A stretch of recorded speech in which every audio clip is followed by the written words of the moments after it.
जीव जाने लगे, लाशों का अंबार लगने लगा। एक एक लाश जलाने के लिए आपके लखनऊ में जगह नहीं रह गई। वो एम्बुलेंसों को 48 घंटे के बाद नंबर जब आने लगा, तब महात्मा ने दया की, और दया करने के बाद किया गया, विष के प्याले की रूप शंकर भगवान के ने जैसे विष का प्याला अपने आप को पी लिया था, वैसे वक्त के गुरु ने, महात्मा ने क्या किया, उस प्याले को अपने ऊपर पी लिया। जब यहाँ के प्रेमी गए, और जब प्रेमी गए तो पूज्य महाराज जी को देखा ये हालत, तो गुरु जी सब लोग दौड़े कि अरे ये क्या, गुरु जी की ये हालत, कहीं ऐसा तो नहीं हवा इनको भी लग गई। दौड़ के गए और बगल में ही जो आते उज्जैन में, और जेल में जाने के बाद जब सारे चेकअप कराए, कोई इनकी रिपोर्ट पॉजिटिव नहीं, सारी रिपोर्ट निगेटिव, सिटी स्कैन कराया गया, सब कुछ कराया गया, सब नॉर्मल। परम पूज्य गुरु जी ने कहा, अरे जैसे गुरु महाराज ने कहा कि बताते हो क्या, कहते कि बच्चा क्या था, कहीं गुरु महाराज भंडारे के बाद बीमार हो गए। अरे कहीं जब खबर मिली कि मैं बीमार, मैं कहीं बीमार हूँ, तुम्हारे कर्मों की गंदगी की वजह से मैं बीमार हूँ, उठ के खड़के चली रही।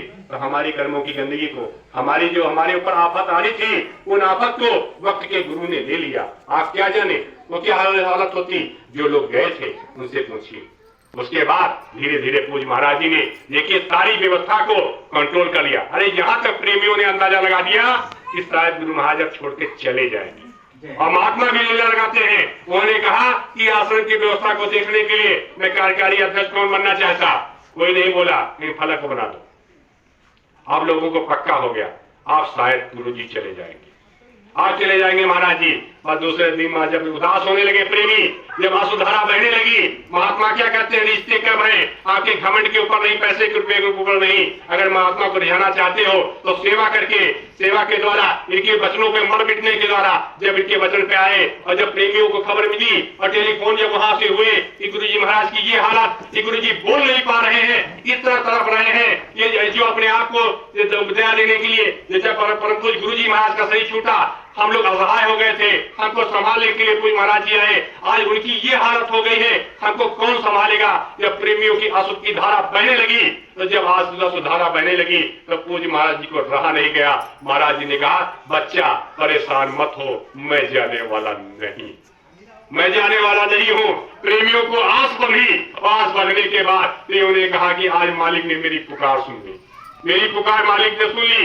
ऐसे महापुरुष दया करते हैं, हम जीवों को बचाते रहते हैं। आप सोचिए, न इनके बीवी को है, न इनके कोई बच्चा है, न इनका परिवार कोई है, ये भी पढ़े लिखे आपके लखनऊ यूनिवर्सिटी में पढ़े हुए हैं। मेरे पिताजी के साथ यही लखनऊ यूनिवर्सिटी में पढ़े, यही बलरामपुर के रहने वाली यूनिवर्सिटी इनकी है।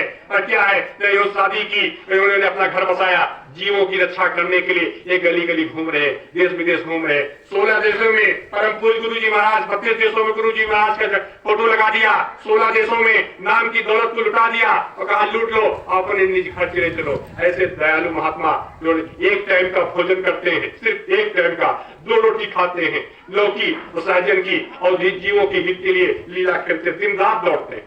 आज भी छत्तीसगढ़ के अंदर बताइए कौन सी इनको चिंता है, किसके लिए परेशान है, दिन रात दौड़ते रहते हैं, दिन रात मालिक दौड़ते हैं हम जीवों को बचाने के लिए। हम सोचते हैं क्या गुरु जी तो ऐसे गाड़ी से घूमते रहते हैं, ये तो बुलाते होंगे भंडार में रोटी खाने के लिए, पूरी हलवा खिलाने के लिए। अरे पूरी हलवा खिलाने के लिए नहीं, गुरु जी महाराज तुम्हारी जीवात्मा का कल्याण करने के लिए आए हैं, तुमको निज घर पहुंचाने के लिए आए हैं। धाम अपने चलो भाई, पराए देश क्या रहना, अपने धाम चलिए, उसके लिए आए हैं, आपको उबारने के लिए आए हैं।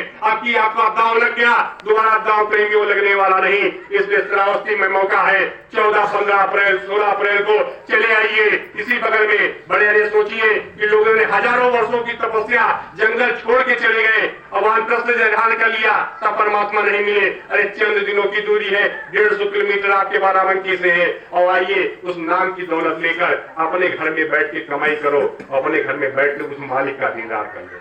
चलो अंतर में एक घंटे घड़ियाल की आवाज जो तुम सोचते यहाँ का बाजा सुनते हो, इतना मस्त हो जाते हो, और जब वहां चलोगे बिना बजाए निर्दिन बाजे, घंटा शंख मदारी रे और बहिरा सुन मस्त होता है, तन की स्तुति विचारी रे। वहां दिन रात ये समझ लीजिए 24 घंटे अनाज में दिवानियां हो रही। परम प्रकाश रूप दिन राती, नहीं चाहिए दिया गणपति, वहां दिन में हमेशा वहां प्रकाश ही प्रकाश है, वहां अंधेरा नाम की कोई चीज है ही नहीं, कोई गंदगी है ही नहीं। उस धाम पहुंचाना चाहते हैं आप आपके कर्मों को भंवर गुफा में स्नान कराते हुए आपको अपने निज घर पहुंचाना चाहते हैं। इसके लिए परमात्मा है, इसके लिए परमात्मा है। तो आप वहां चलिए। आप सबसे मैं हाथ जोड़कर विनती करने के लिए आया हूं, आपसे प्रार्थना करें, आपके पैरों पर मस्तक रखकर प्रार्थना करता हूं कि आप आइए और अपने मनुष्य जीवन को सफल बना लीजिए। अपने घर चलिए, वहां पर जैसे मैंने अभी सेवा के लिए आपको बताया था, कई प्रकार की सेवाएं होती, तन की, मन की, धन की, इस प्रकार के, तो जैसा आपसे सहयोग हो सके। महात्मा क्या करते हैं कि कोई आपके धन के भूखे नहीं रहते, अरे वो तो उनके पास तो नाम धन का धन है, रूखे सूखे को दिलवाएं और उपकार कराते रहते हैं। आपके कर्मों को लेना देना अदा करने के लिए वो भंडारे रचाते हैं, जलसे कराया करते हैं, बड़े बड़े आयोजन करते हैं। इससे आपके कर्मों, इससे मान लीजिए आप काल के देश में रहते हैं और काल कहता है जैसे आप अपना मकान है, महात्मा क्या कहते हैं कि मनुष्य एक किराए का मकान है और किराए के मकान के रूप में आप रह रहे हैं। अगर आप मकान मालिक का किराया नहीं दे रहे हैं तो मकान मालिक क्या कहता है, तुम्हारा सामान हम ले जाने के लिए नहीं देंगे। तुम कहते हो अरे भाई का सामान क्यों नहीं ले जाने दे रहे हो, तो महात्मा ये कहते हैं कैसा है, तुम बड़े हमदर्द हो, तुम इनका किराया दे दो और ले जाओ। तो महात्मा क्या करते हैं, वो भी सहन करते हैं। उन किराया को अदा करने के लिए महात्मा जगह जगह भंडारा करते हैं।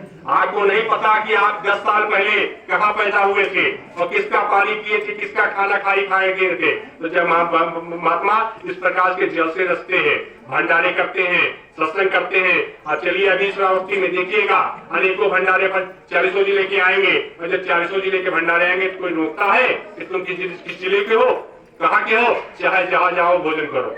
तो तुमको नहीं पता, महात्मा उस डोरी से तुमको खींच के वहीं लेकर चले जाते हैं जहाँ पर तुमने खाना खाया था। आप जो सेवा देते हो उस सेवा से जो भोजन, वो सामग्री खरीदी जाती है, जो सामान इकट्ठा किया जाता है, तो तुमको नहीं पता कि तुम पंजाब का व्यक्ति आएगा और पंजाब के व्यक्ति भोजन करके चला गया, और अगर तुम पंजाब में जन्म लेते तो जब उसका कर्जा अदा करते तो तुम हल्के होते, निर्मल होते। महात्मा इस प्रकार हर प्रकार से आपकी सेवा करते हैं।